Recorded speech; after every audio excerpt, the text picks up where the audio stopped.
دوپہر کو عبید گھر آ گیا۔ آتے ہی شور مچا دیا، جلدی سے ریڈی ہو جاؤ، تم لوگ کے پاس بس 2 گھنٹے ہیں شاپنگ کے لیے۔ شاپنگ کے لیے؟ ایرم نے نظریں اٹھا کر اسے دیکھا، لیکن ثانیہ تو رابعہ کے ساتھ گئی ہے۔ حد ہے یار، تو پھر مجھے کال کیوں کی؟ وہ بیزار ہوا، اسے اچانک جانا پڑ گیا۔ آسیہ نے مداخلت کی، چلو پھر تم تیار ہو جاؤ۔ عبید کو اچانک خیال آیا کہ وہ بھی بہت دنوں سے گھر سے نہیں نکلی، لیکن مجھے تو کچھ بھی نہیں لینا، کبھی کبھی بغیر وجہ کے بھی شاپنگ کر لیتے ہیں، کچھ ثانیہ سے ہی سیکھ لو۔ وہ اسے کھینچ کر لے گیا، اور کاش وہ اس دن عبید کے ساتھ مال نہ جاتی، وہ نہ کچھ دیکھتی۔ کبھی کبھی حقیقت چھپی رہے تو سکون رہتا ہے، عیاں ہو جائے تو سب برباد ہو جاتا ہے۔ جیسے اس کا ثانیہ پر کیا اعتبار برباد ہوا جب اس نے مال میں ثانیہ اور نتاشا کو ایک ساتھ کھڑے دیکھا۔ وہ اوپر تھی اور وہ دونوں نیچے تھیں، ایک ساتھ کھڑی ایک دوسرے سے بات کرتیں۔ جتنا سب کچھ نتاشا ان کے گھر کر کے آ گئی تھی، کیا اس کے بعد ان دونوں کے ایک ساتھ ہونا چاہیے تھا؟ اس نے پلٹ کر دیکھا، عبید کچھ دور ایک جینٹس کلاتھنگ شاپ پر تھا۔ وہ جیولری دیکھنے باہر نکلی تھی، وہ تیزی سے بھاگی اور ٹکرائی۔ کیا ٹکرانا آپ کی ہابی ہے؟ وہ بھونا کر بولا۔ جی ہاں، چکراتے سر کو سنبھالتی وہ اس سے زیادہ تیور دکھا گئی۔ اور یہ شوق پورا کرنے کے لیے آپ کو میں ہی ملتا ہوں؟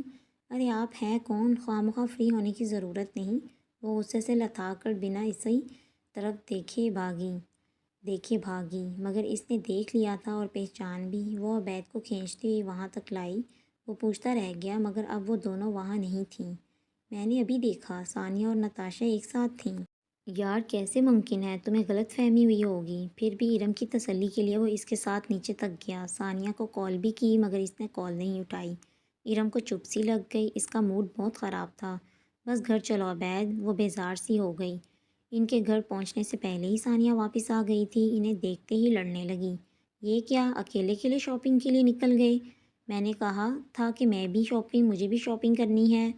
ہاں مگر تمہیں تو شاپنگ نتاشا کے ساتھ کرنا تھی، تبھی تو رابعہ کا بہانہ بنا کر چلی گئی۔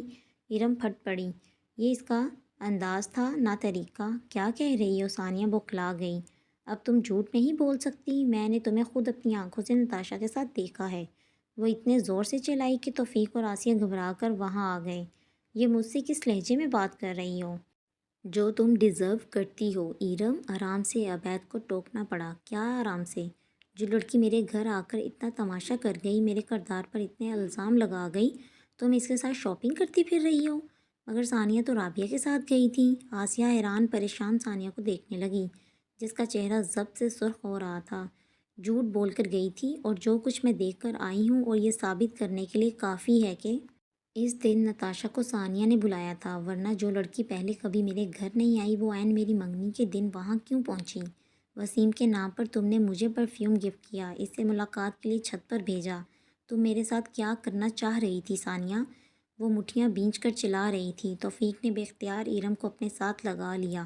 انہوں نے کبھی ایرم کا ایسا غصہ نہیں دیکھا تھا، وہ تو بہت متحمل مزاج اور برداشت کرنے والی تھی۔ آج تحمل کا دامن ہاتھ سے چھوٹا تھا تو کچھ تو ہوا ہوگا۔ میں کیا کرنا چاہ رہی تھی؟ ثانیہ نے پوچھا۔ اس کا چہرہ ہی نہیں، آنکھیں بھی سرخ ہو رہی تھیں۔ تم صرف مجھے بدنام کرنا چاہتی تھی، اور جب کچھ نہ ہوا تو نتاشا کو بلا لیا۔ بس کرو ایرم، تم ہر چیز خود سے ہی فرض کرتی جا رہی ہو۔ اب عبید سے رہا نہ گیا تو اسے ٹوکنا پڑا۔ تو پوچھیں یہ ہم سے رابعہ کا نام لے کر جھوٹ بول کر نتاشا کے ساتھ مال میں کیا کر رہی تھی؟ سب کو استفہامیہ نگاہیں ثانیہ پر جم گئیں۔ ثانیہ کو اپنا آپ عدالت میں کھڑے مجرم کا سا محسوس ہوا۔ بتاؤ ثانیہ، جو بھی بات ہے کلیئر کرو تاکہ یہ تماشا ختم ہو۔ وہ چپ کر کے وہاں سے چلی جانا چاہتی تھی، مگر عبید کے کہنے پر رک گئی۔ اسے وضاحت دینے کی عادت نہیں تھی، مگر اسے عبید کی خاطر وضاحت دینا تھی۔ جس سے محبت ہو، ان کی آنکھوں میں بدگمانی نہیں دیکھی جاتی۔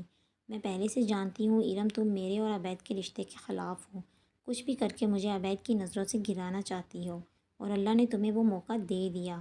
انکل آنٹی، میں ایرم کی کسی بات کے لیے جواب دہ نہیں ہوں، لیکن صرف عبید کی خاطر وضاحت دے رہی ہوں۔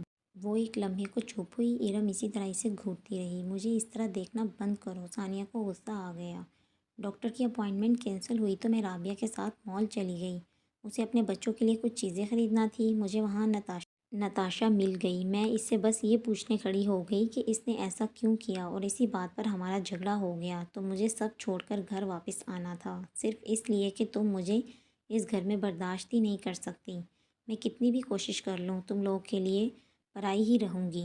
تو ٹھیک ہے، میں ہی چلی جاتی ہوں۔ اس نے بات کو تحمل سے شروع کی تھی مگر کرتے کرتے تحمل جواب دے گیا۔ وہ روتی ہوئی وہاں سے بھاگ گئی۔ اس کے ڈرامے دیکھے، وہاں رابعہ نہیں تھی اور نہ اس کا نتاشا کے ساتھ کوئی جھگڑا ہو رہا تھا۔ بس کرو ارم، عبید نے غصے سے ٹوکا۔ وہ جھوٹ بول رہی ہے بھائی، میں نے خود آنکھوں دیکھی ہر بات ٹھیک نہیں ہوتی، تمہیں غلط فہمی بھی ہو سکتی ہے۔ ثانیہ نے جو کہا وہ ٹھیک بھی ہو سکتا ہے، یعنی میں جھوٹ بول رہی ہوں؟ وہ اپنے موقف سے ہٹنے کو تیار نہ تھی۔ اچھا ٹھیک ہے، ختم کرو اس بات کو، اتنی بڑی بات نہیں ہے۔ سر راہ کوئی بھی مل سکتا ہے۔ سر راہ جو ہے وہ کوئی بھی مل سکتا ہے۔ ارم اپنے کمرے میں جاؤ۔ توفیق صاحب نے بات کو رفع دفع کرنے کی کوشش کی۔ ثانیہ نے جو کچھ کیا وہ ہمارے سامنے ہے۔ وسیم کی منگنی تقریباً طے تھی۔ یہ جان کر تم وسیم کو پسند کرتی ہو، اس نے تمہاری خاطر اسٹینڈ لیا، اپنے گھر والوں کو لے آئی۔ اس لڑکی نے ہمارے سامنے ثانیہ کی کتنی بے عزتی کی۔ اور ارم نے تحائر بے یقینی سے عبید کو دیکھا۔ اس کا بھائی ثانیہ کی خاطر اس کو جھوٹا ثابت کر رہا تھا، اس سے لڑ رہا تھا، یعنی عبید کو اس کی کسی بات پر یقین نہیں آیا تھا۔ اچھا بس ختم کرو اس بات کو، توفیق صاحب نے بے اختیار ٹوکا۔ ارم خدا کے لیے، ثانیہ نے بہت خلوص سے تم سب کو اپنا لیا ہے، تم بھی دل بڑا کرو، اسے اس گھر کا حصہ مان لو۔ عبید کہہ کر چلا گیا۔ ارم کی آنکھیں لبالب پانی سے بھر گئیں، آنسو آنکھوں میں بے یقینی سے جم گئے۔ آسیہ نے اس کا بازو پکڑا تو وہ جھلک گئی۔ آپ نے دیکھا عبید نے مجھ سے کس طرح بات کی ہے، میری ہر بات کو جھوٹ سمجھ کر ثانیہ کو سچا ثابت کیا ہے۔ آسیہ نے اسے پیار سے اپنے ساتھ لگا لیا۔ توفیق صاحب نے ارم کے سر پر ہاتھ رکھ کر تسلی دی، مگر دونوں نے کسی کی حمایت میں ایک لفظ نہ کہا۔ واقعہ ان کی آنکھوں کے سامنے نہیں ہوا تھا، ہو سکتا ہے ارم کو غلط فہمی ہوئی ہو، کون جانے ثانیہ جھوٹ ہی بول رہی ہو، اس لیے انہوں نے اس واقعے پر خاموشی اختیار کر کے ارم کو بس تسلیاں ہی دی تھی، مگر کوئی بھی تسلی ثانیہ کے دل پر پا نہ رکھ سکی۔ اس نے سامان باندھ لیا تھا۔ عبید نے اس کے ہاتھ میں اپنا ہاتھ رکھا جو بیگ کی زپ بند کر رہے تھے۔ یار اس طرح تو مت کرو۔ ثانیہ نے سر اٹھا کر عبید کو دیکھا، وہ بیگ کی دوسری طرف کھڑا اسے روک رہا تھا۔ دیکھو تمہاری خاطر ان سے لڑ کر آ رہا ہوں، تم بے شک مت لڑو، تم بے شک ارم کی ہر بات پر اعتبار کرو، لیکن اگر میں اس وقت یہاں رکی تو طوفان اٹھا دوں گی، کیونکہ بے وجہ کی الزام تراشیاں برداشت نہیں کر سکتی۔ اس نے عبید کا ہاتھ جھٹک کر زپ بند کی اور بیگ اٹھا لیا۔ عبید چپ کھڑا اسے دیکھتا رہا مگر پکارا نہیں۔ اس نے اپنی طبیعت اور خواہش کے برخلاف اس کے گھر والوں کے ساتھ رہنے اور بنا کر رکھنے کی کوشش کی تھی۔ ثانیہ کا غصہ بجا تھا۔ عبید کو یہی لگا وہ آج رات اپنے میکے میں گزارے گی تو صبح تک غصہ اتر جائے گا۔ عفان شرمندہ تھا کہ بی بی جان نے نظریں نہیں ملا پا رہا تھا۔ وہ بھی جب سے گھر آئی تھی اس سے ایک بار بھی ہم کلام نہ ہوئی۔ جب بھی کسی کا فون آتا رونا شروع ہو جاتی۔ میری کسی کو پرواہ نہیں، اسے نظر نہیں آتا میری کیا حالت ہے، اکیلے نہیں رہ سکتی ہوں، اس سے کہو بچے کو ماں کے حوالے کرے اور مجھے کسی اولڈ ہوم میں داخل کروا کے آزاد گھومے۔ پھر وہ سب باری باری کال کر کے شروع ہو جاتے، نہیں سنبھال سکتے تو ہمارے پاس بھیج دو، جیسے ان کی بیویاں دیدہ و دل فرش راہے کیے بیٹھی ہیں۔ وہ ضد چھوڑنے لگا، آپ کیا سب سے میری شکایتیں کرتی رہتی ہیں؟ مسرت ان کے پیروں کی مالش کر رہی تھی۔ وہ مانی کو اٹھائے ان کے کمرے میں آ گیا۔ اپنی اولاد سے باتیں کرنے کے لیے مجھے تمہاری اجازت کی ضرورت نہیں ہے، وہ رکھائی سے بولی۔ اور میں کون ہوں؟ وہ کھڑکی کے پاس والے کاؤچ میں بیٹھ گیا۔ میری کسی اولاد نے مجھے اتنا نہیں ستایا عفان، ان کی آواز بھر آئی۔ آپ کو اس بات پر اتنا یقین ہے کہ آنے والی ہم سب کو جوڑ کر رکھے گی؟ نہ رکھے، تمہاری تنہائی تو ختم ہوگی، مجھے مرنے سے پہلے یہ سکون تو ہوگا کہ تمہارے گھر کو آباد دیکھ لیا ہے۔ عفان خاموشی سے مانی کے بال سنوارتا رہا۔ مانی کی توجہ ہاتھ میں پکڑے کھلونے پر تھی۔ کیا نام ہے اس کا؟ عفان نے کچھ لمحوں کے بعد پوچھا۔ کس کا؟ ان کا دھیان نہیں، لیکن مسرت کے چہرے پر ایک دم جوش کے تاثرات ابھرے۔ وہی ہے جس کی خاطر بار بار امریکہ سے کال کروا کر میری بے عزتی کرواتی ہیں، بار بار اسپتال پہنچ جاتی ہیں۔ وہ بہت سنجیدہ تھا ارم، مسرت نے ترنت بتایا۔ ایک لمحے کو بی بی جان کا دل بلیوں سے اچھلا، دوسرے لمحے وہ بے نیازی کی چادر اوڑھ گئیں۔ وہ لڑکی اتنی فالتو نہیں ہے کہ اب تک تمہارے انتظار میں بیٹھی رہے۔ آپ کی قسمت۔ عفان کندھے اچکا کر کھڑا ہو گیا، ورنہ میں تو مان ہی گیا تھا۔ چلو بیٹا، اس نے مانی کی انگلی پکڑی، ٹک کر بیٹھو، کیا پتہ تمہاری قسمت ساتھ دے ہی دے۔ میرا موبائل دو مسرت لیکن میری ایک شرط ہے۔ کیسی شرط؟ اور شرط سن کر وہ دونوں ہکا بکا رہ گئیں۔ کوئی فلم چل رہی ہے؟ یہی سمجھ لیں، وہ اطمینان سے کہہ کر چلا گیا۔ مطلب گیند اب ان کے کورٹ میں تھی۔ وہ حیران پریشان مسرت کا منہ دیکھنے لگی۔ دیکھ، یہ شوربہ ہے یا کچا پانی؟ دادی پیالہ سامنے رکھے شبیر کے سامنے دہائیاں دے رہی تھی۔ سردی کتنی بڑھ گئی تھی اور سینہ بھی جکڑا ہوا تھا۔ اس کا دل گرم گرم شوربے میں روٹی ڈبو کر کھانے کو کر رہا تھا۔ مرغی کو اندر سے ڈبکی دے کر نکال لیا تھا۔ یہ شوربہ ہے یا اس کے غسل کا پانی؟ میں کیا کروں اماں؟ یہ بدبخت عورت میری سنتی کہاں ہے؟ شبیر نے بے چارگی سے کہا۔ زیادہ شور مچانے سے گریز کیا، ورنہ نادرہ کا کیا بھروسہ؟ اس پانی میں مزید پانی ملا کر انہیں روٹی دے دیتی۔ وقت گزرنے کے ساتھ ساتھ یہ عورتیں زیادہ ہی ڈھیٹ اور نافرمان ہو جاتی ہیں، انہوں نے بے حد تعصب سے سوچا۔ کچن میں بھنی ہوئی مسالے دار بوٹیاں کھاتی نادرہ دل میں خوب ہنسی۔ ساری زندگی مجھے یہی پانی روٹی کے ساتھ ملا تھا، اب تم لوگوں کی باری ہے۔ وہ منہ صاف کر کے باہر نکلی۔ تبھی ثانیہ دھپ دھپ کرتی آ گئی۔ اس کا اس تیور میں گھر آنا انہونی نہیں تھا، اس کے ساتھ بھرا ہوا بیگ تھا۔ کیا ہوا؟ وہ لپک کر پاس آئی۔ کیا ہو گیا ہے؟ کوئی جھگڑا ہو گیا؟ کپڑے کیوں لے کر آئی؟ ہائے میں مر گئی، کہیں انہوں نے تمہیں گھر سے تو نہیں نکال دیا؟ اس دوران اس نے بیگ دادی کے تخت پر پھینکا اور مڑ کر ماں کو دیکھا۔ میں رابعہ نہیں ہوں جسے گھر سے نکال سکیں، خود چھوڑ آئی ہوں۔ مگر کیوں کیا پوچھ رہی ہو؟ شبیر باہر نکلے۔ شروع ہو گئی ہوں گی اس کی زبان درازیاں۔ رابعہ کو دیکھا ہے کبھی ناراض ہو کر گھر چھوڑا ہو؟ اس کی نوبت ہی کہاں آتی ہے؟ 6 مہینے تو پھپھو ویسے ہی اسے گھر سے نکال دیتی تھیں، وہ پہلے ہی تپی ہوئی تھی۔ شبیر دم بخود ہو گئے۔ اب اس کے طعنے دینا بند بھی کر دو۔ اچھی بیٹیاں اس طرح گھر نہیں چھوڑتی، جس گھر میں ڈولی جائے وہاں ان کا جنازہ ہی اٹھتا ہے۔ غصے کے باوجود ثانیہ کو ہنسی آ گئی۔ ڈولی؟ جنازہ؟ کس زمانے کی بات کر رہے ہیں ابا؟ نہ میں یہاں سے ڈولی میں گئی اور نہ وہاں سے ابھی میرا جنازہ اٹھا ہے۔ اپنی مرضی سے آئی ہوں، اپنی مرضی سے ہی جاؤں گی۔ وہ بیگ اٹھا کر اپنے کمرے میں چلی گئی۔ شبیر نے تعصب سے بیٹی کو دیکھا۔ اس کو سمجھانا، اچھی سسرال ملی ہے تو قدر کریں، بیٹیاں شوہر کے ساتھ میکے آتی ہی اچھی لگتی ہیں۔ جواب تو اپنی بیٹی کا سن ہی لیا ہے، جو باپ کی نہیں سنتی وہ میری کیا سنے گی؟ نادرہ ثانیہ کے پیچھے لپکی۔ انہیں سارا معاملہ جاننے کی جلدی تھی۔ بظاہر تو سب کچھ معمول کے مطابق ہی تھا، مگر گھر کی فضا میں عجیب سی اداسی اور خاموشی رچی بسی تھی۔ پھولوں کی کیاریاں مرجھائی اور پودے سر جھکائے تھے۔ خزاں کی پلاہٹ اور ان کا پیراہن تھی۔ اس گھر میں خزاں کبھی بھی اتنی اداس نہ تھی۔ ارم کو مایوسی ہوئی، کسی نے اس کی بات کا یقین نہیں کیا۔ عبید کسی سے کہتا تو کچھ نہ تھا، ایسی خاموشی سے دفتر سے آتا اور کمرے میں گھس جاتا۔ توفیق اور آسیہ تھوڑا وقت گزرنے کے انتظار میں تھے کہ فریقین کا غصہ ٹھنڈا ہو جائے۔ جاؤ بہو کو لے آؤ، توفیق صاحب نے مشورہ دیا۔ بچی ہے، جذباتی ہو گئی۔ ہم میں سے تو کسی نے اسے ایک لفظ نہیں کہا اور وہ گھر ہی چھوڑ گئی، آسیہ نے شاکی انداز میں کہا۔ گھر کی بات گھر پر ہی رہنی چاہیے تھی، اب اس کے گھر والے بھی پریشان ہو رہے ہوں گے۔ آپ لوگ کیوں فکر کر رہے ہیں؟ ارم چائے لائی تھی۔ عبید اسے زیادہ دن ناراض نہیں رہنے دے گا۔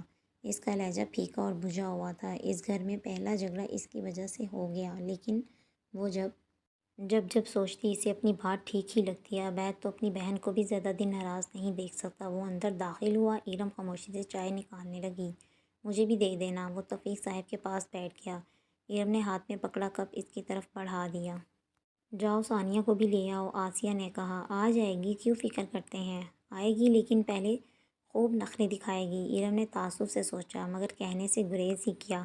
امی ابو کو بھی اس بات کی فکر ہے کہ بہو گھر آ جائے۔ کسی نے نہیں پوچھا اس نے نتاشا کے ساتھ مل کر میرا تماشا کیوں بنایا؟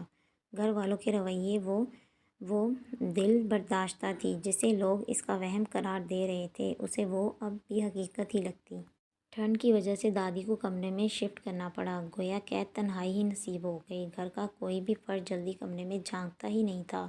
ٹھنڈ کی وجہ سے ٹانگوں میں درد مستقل رہنے لگا تو نقل و حرکت مزید محدود ہو گئی۔ انہیں ایک چیز کے لیے کئی بار آوازیں دینا پڑتیں، تب جا کر سنوائی ہوتی۔ اس لیے انہیں اس بات کی بھی خبر نہ تھی کہ ثانیہ ناراض ہو کر آئی ہے، پھر بھی کئی بار ٹوک چکی تھی۔ ہر وقت یہاں نہ گھسی رہا کر، اپنے گھر پر توجہ دے، میرا گھر میری توجہ کے بغیر بھی اچھا چل رہا ہے۔ وہ لاپرواہی سے کنوں کھاتی ڈائجسٹ پڑھتی رہی۔ اس کے موبائل پر عبید کی کئی کالز تھیں، مگر وہ اٹھاتی ہی نہیں تھی۔ آفس جانے سے پہلے آیا تو نادرہ نے باہر سے ہی ٹال دیا۔ وہ تو ابھی سوئی ہوئی ہے، نہیں اٹھی۔ واپسی پر وہ پھر آ گیا۔ ثانیہ نے کمرے میں جا کر لاک لگا لیا۔ نادرہ شرمندہ ہو گئی۔ اب وہ اوور ہو رہی تھی۔ اسے سمجھائیں خالہ، اتنی چھوٹی سی بات پر ناراض ہو کر بیٹھ گئی۔ چھوٹی بات تو نہیں تھی، وہ دبے دبے لفظوں میں بولی۔ عبید نے ان کی بات کو نظر انداز کر کے دستک دی۔ ثانیہ، یہ کیا بے وقوفی ہے یار؟ ابھی غصے میں ہے اور کتنے دن غصہ رہے گا؟ اس طرح تو مسئلے حل نہیں ہوتے خالہ، عبید تھوڑا چڑ کر بولا۔ پھر دوبارہ دستک دی۔ ثانیہ، دروازہ کھولو، ہمیں بات کرنی ہے۔ ثانیہ نے بے حد غصے سے دروازہ کھولا۔ مجھے کوئی بات نہیں کرنی، ساری باتیں تمہاری بہن نے کر لی تھیں۔ عبید نے آگے ہو کر اس کا ہاتھ ہٹایا اور کمرے میں چلا گیا۔ نادرہ کھسیانی سی ہو کر کچن میں چلی گئی۔ تم اس طرح زبردستی میرے کمرے میں داخل نہیں ہو سکتے، میں ہی تو ہو سکتا ہوں۔ وہ جا کر بیڈ پر بیٹھ گیا، دونوں ہاتھ عقب میں رکھ کر اسے اطمینان سے دیکھنے لگا۔ مجھے اس طرح مت دیکھو۔ تو کس طرح دیکھوں؟ میری بات سنو۔ وہ انگلی اٹھا کر پاس آئی۔ عبید نے ہاتھ پکڑ لیا اور جھٹکے سے پاس بٹھا لیا۔ مجھے اس طرح چھوڑ کر آتے تمہیں ترس نہ آیا؟ وہ ایک لمحے کو گڑبڑا گئی، پھر اکڑ گئی۔ کسی کو مجھ پر الزام لگاتے ترس آیا؟ اب تم غلط بات کر رہی ہو، کسی نے تم پر الزام نہیں لگایا۔ ادھم نے، اس نے تیزی سے کچھ کہنا چاہا مگر عبید نے اس کی بات کاٹ دی۔ کسی نے اس کی بات پر اعتبار نہیں کیا، نہ، اسے بس غلط فہمی ہو گئی تھی۔ اعتبار نہیں کیا تو اسے کچھ کہا بھی نہیں۔ تم کون سا وہاں رکی، بس بیگ پیک کیا اور آ گئی؟ اس نے شکوہ کیا۔ تو کیا کرتی وہاں بیٹھ کر، وضاحتیں دیتی رہتی؟ وہ جل بھون گئی۔ کیا ہے یار؟ عبید نے اس کے کاندھے پر بکھرے بال سمیٹے۔ ابھی تو انجوائے کرنے کے دن ہیں، ان جھگڑوں کے لیے تو عمر پڑی ہے، اور میرا کوئی ارادہ نہیں ساری عمر ان جھگڑوں کو نپٹانے کا۔ وہ جھٹکے سے کھڑی ہوئی۔ اب تم اوور ہو رہی ہو، بات ختم۔ ٹھیک ہے، میں بات ختم کر دیتی ہوں، ارم سے کہو مجھ سے معافی مانگے۔ عبید سنجیدہ ہو گیا۔ اب تم بات کو بڑھا رہی ہو، میں صرف بات کو ختم کر رہی ہوں۔ دیکھو عبید، اس نے قریب آ کر دونوں ہاتھ عبید کے کندھوں پر رکھے۔ اس کی صراحی دار گردن میں پڑا لاکٹ عبید کی نگاہوں کے سامنے جھوننے لگا۔ اس نے لاکٹ سے نظریں ہٹا کر ثانیہ کے چہرے کو دیکھا۔ لڑکے اپنے گھروں کے بارے میں بڑے خوشگمان ہوتے ہیں، لیکن حقیقت تو یہ ہے کہ میری تمام تر کوششوں کے باوجود انہوں نے مجھے اب تک تسلیم نہیں کیا۔ وہ سب بظاہر بہت اچھے ہیں مگر کچھ نہ کچھ ایسا کرتے ہی رہتے ہیں کہ جو میرے اور تمہارے درمیان اختلاف کا باعث بنے۔ میں نے آج نہ روکا تو یہ سلسلہ کبھی نہیں رکے گا۔ عبید اس کے ہاتھ ہٹا کر کھڑا ہو گیا۔ سنجیدہ اور بدگمان؟ ثانیہ نے اس کا بازو پکڑ لیا۔ سمجھنے کی کوشش کرو، ارم مجھ سے بدلہ لے رہی ہے، وہ اب بھی وسیم بھائی کو پسند کرتی ہے۔ اس نے جذباتی ہو کر اور خود کو باکردار ثابت کرنے کے لیے انکار تو کر دیا، لیکن اب اسے برداشت نہیں ہو رہا۔ وہ پچھتا رہی ہے اور اس کا بدلہ مجھ سے لے رہی ہے۔ فالتو کی باتیں مت کرو۔ عبید کی آواز بلند ہو گئی۔ باہر دروازے پر بطول کا راستہ رو کر کھڑی نادرہ کے کان کھڑے ہوئے تو بطول بھی چوکنی ہو گئی۔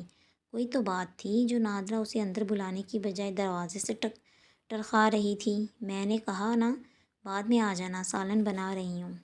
میں کون سا سالن مانگنے آئی ہوں؟ اس نے کمال بے تکلفی سے راستہ لیا اور اندر میں فالتو کی باتیں نہیں کر رہی، وہ حقیقت بتا رہی ہوں جو تمہیں نظر نہیں آ رہی۔ تمہارا جتنے دل چاہتا ہے یہاں رہ لو، جب دماغ ٹھیک ہو جائے تو آ جانا۔ عبید کو غصہ آ گیا تو اسے ہٹا کر باہر نکلا۔ ثانیہ ششت سے رہ گئی، پھر پیچھے لپکی۔ ٹھیک ہے پھر انہی کے پاس جا کر بیٹھو جن کا دماغ ٹھیک ہے۔ عبید کو غصے میں جاتا دیکھ کر نادرہ کے ہاتھوں کے طوطے اڑ گئے۔ عبید بیٹا میری بات تو سنو، مگر وہ نہیں رکا۔ خاموشی اور تیزی سے بیرونی دروازہ عبور کر گیا۔ ہائے اللہ، تو 4 دن میں جھگڑے بھی ہو گئے؟ بطول نے تعجب سے ثانیہ کو دیکھا۔ تو آپ کو کیا تکلیف ہے؟ وہ بدلحاظی سے بولی تو نادرہ نے بے اختیار ٹوکا۔ وہ ماں پر ہی الٹ پڑی۔ کیا ضرورت تھی اسے پیچھے سے آوازیں دینے کی؟ اے لو، اتنی بدتمیزی سے اپنی سسرال میں بھی بات کرتی ہوگی، تبھی تو 4 دنوں میں جھگڑے شروع ہو گئے۔ خالہ اب تو یہاں سے جائیں، خواہ مخواہ پرائے پھڈے میں ٹانگ نہ اڑایا کریں۔ اس نے اپنے ماتھے پر ہاتھ مارا۔ خالہ کی آنکھیں ابل آئیں۔ اس کو سمجھاؤ نا نادرہ، ایسی منہ زور لڑکیوں کے گھر نہیں بستے، اجڑ گئی تو آپ کے گھر نہیں آؤں گی۔ ثانیہ نے ترکی بھی ترکی جواب دیا تو نادرہ نے اپنا ہی سر پیٹ لیا۔ تمہارے جیسی میری بیٹی ہوتی تو 100 جوتے بھی مارتی اور سسرال بھی چھوڑ کر آتی۔ بطول اونچی آواز میں باتیں سنائے گی؟ اندر سے دادی کی پکاریں آنے لگیں، کوئی مجھے بھی تو بتاؤ کس بات کا شور ہے؟ نہ جانے کون سا لائیو شو تھا جسے دیکھنے سے وہ محروم رہ گئی تھیں۔ 12 گز کی زبان تمہاری زبان ہے، ہر کسی سے لڑنے لڑانے کھڑی ہو جاتی ہو، ابھی جا کر پورے محلے میں بتائے گی، کرتی پھرے گی۔ ثانیہ نے غصے سے ہاتھ جھٹکا، لینے آیا تھا تو چلی جاتی نا۔ چلی ہی جاؤں گی، ساری زندگی یہیں بیٹھنے کا ارادہ تو نہیں ہے۔ وہ واپس کمرے میں چلی گئی۔ دادی کی دہائیاں شروع ہو گئیں۔ اوف، اس بڑھیا کا گلا کون دبائے؟ نادرا نے دانت پیسے۔ ذہن تو بطول میں پھنسا تھا، اور ٹھیک ہی پھنسا تھا۔ وہ سیدھی آصفہ کے گھر گئی تھی جس کے اپنے ہی دکڑے تھے۔ موسمیاں چھیل کاٹ کر کھاتی اپنے غم سنانے لگی۔ برے حالوں میں ہوں، ایک بیٹا دربدر کی ٹھوکریں کھا رہا ہے اور دوسرا بیوی کو پیارا ہو گیا ہے۔ ایک بھائی تھا، وہ بھی حال پوچھنے نہیں آتا۔ لو، وہ تو خود برے حالوں میں ہے۔ 4 دن کی بیاہی لڑکی جب لڑ جھگڑ کر گھر بیٹھ جائے تو ماں باپ کی کیا حالت ہوگی؟ آصفہ کا منہ کھل گیا، آنکھوں میں اشتیاق امڈ آنا جس نے بطول کے جوش کو مہمیز کر دیا۔ کچھ دیکھا، کچھ اندیکھا، 4 باتیں خود سے ملا کر رائی کا پہاڑ بن گیا۔ آصفہ نے رابعہ کو بھی بلا لیا۔